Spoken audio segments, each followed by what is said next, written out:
กับผู้ใดแต่งงานหรือยังสาวดังของเมืองสำใต้คนงามสาวเมืองเวียงใสอายอยู่ไกลแต่ใจห่วงพา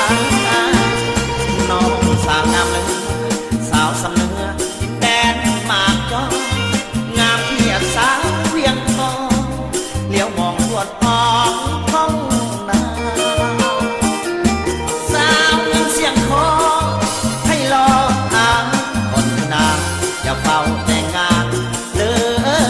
ลาเมืองแก่ขวัญตาสาวซ้ำนี่สาวเมืองหัวเมืองอย่าเพื่องเด้อสาวคำลา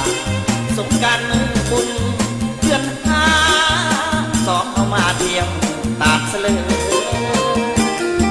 เดินท่องเที่ยวทำท่านผู้นำสุขใจแท้แดนผู้สู้มีลมพัดเสยสมคำเอ่ยแท้นอหัวพันอย่ามาจากลาขอฝากมากจอมากพายนอไหลน้องแก้แซ่บลายหอมกลิ่นอายดังแก้มวันตานอลักนอคมเคยต้มห่วงกินกันมาสาวงามอยู่ใต้ลุงฟ้าใส่จะมาเพียงสาวหัวพัน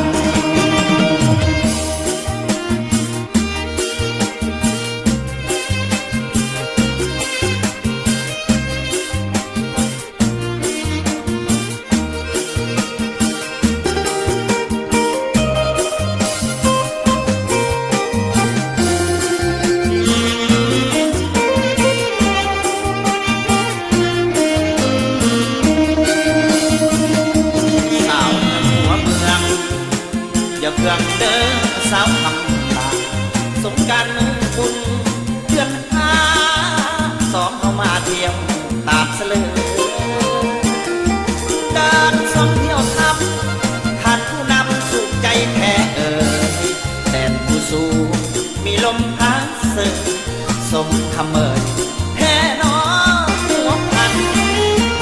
อย่ามาจากลาขอฝากมากจอมากพายนอไหลน้องแก้มแซ่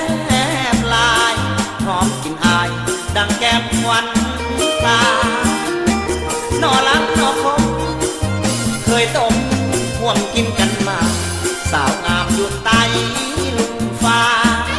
ใส่จะมาเพียงสาวหัวพัน